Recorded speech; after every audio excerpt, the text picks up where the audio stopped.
Nous y voilà, nous y sommes. Depuis 50 ans que cette tourmente menace dans les hauts fourneaux de l'incurie de l'humanité, nous y sommes. Dans le mur, au bord du gouffre, comme seul l'homme sait le faire avec brio, qui ne perçoit la réalité que lorsqu'elle lui fait mal. Telle notre bonne vieille cigale à qui nous prêtons nos qualités d'insouciance, nous avons chanté, dansé. Quand je dis nous, entendons un quart de l'humanité, tandis que le reste était à la peine. Nous avons construit la vie meilleure. Nous avons jeté nos pesticides à l'eau, nos fumées dans l'air.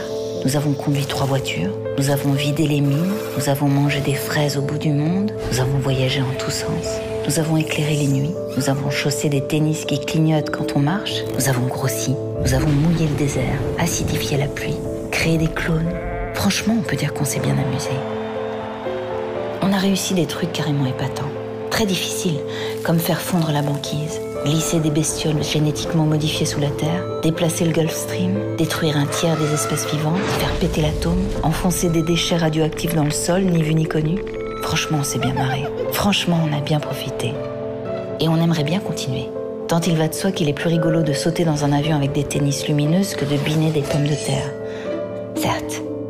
Mais nous y sommes, à la 3e révolution, qui a ceci de très différent des 2 premières, la révolution néolithique et la révolution industrielle pour mémoire, qu'on ne l'a pas choisie. On est obligé de la faire, la 3e révolution, demanderont quelques esprits réticents et chagrins. Oui, on n'a pas le choix.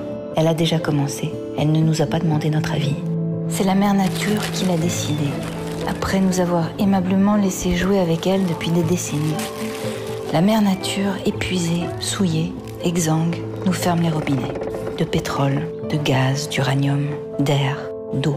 Son ultimatum est clair et sans pitié. Sauvez-moi ou crevez avec moi. À l'exception des fourmis et des araignées qui nous survivront, car très résistantes, et d'ailleurs peu portées sur la danse. Sauvez-moi ou crevez avec moi. Évidemment, dit comme ça, on comprend qu'on n'a pas le choix. On s'exécute illico et même si on a le temps, on s'excuse, affolé et honteux. D'aucuns, un brin rêveur, tentent d'obtenir un délai, de s'amuser encore avec la croissance. Peine perdue. Il y a du boulot, plus que l'humanité n'en eut jamais. Nettoyer le ciel, laver l'eau, décrasser la terre, abandonner sa voiture, figer le nucléaire, ramasser les ours blancs, éteindre en partant, veiller à la paix, contenir l'avidité, trouver des fraises à côté de chez soi, ne pas sortir la nuit pour les cueillir toutes, en laisser aux voisins, relancer la marine à voile, laisser le charbon là où il est. Attention, ne nous laissons pas tenter, laissons ce charbon tranquille. Récupérer le crottin, pisser dans les champs. Pour le phosphore, on n'en a plus, on a tout pris dans les mines.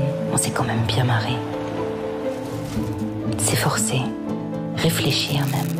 Et sans vouloir offenser avec un terme tombé en désuétude, être solidaire avec le voisin, avec l'Europe, avec le monde. Colossal programme que celui de la 3e révolution. Pas d'échappatoire, allons-y. Encore qu'il faut noter que récupérer du crottin, et tous ceux qui l'ont fait le savent, est une activité foncièrement satisfaisante, qui n'empêche en rien de danser le soir venu. Ce n'est pas incompatible, à condition que la paix soit là, à condition que nous contenions le retour de la barbarie, une autre des grandes spécialités de l'homme, sa plus aboutie peut-être.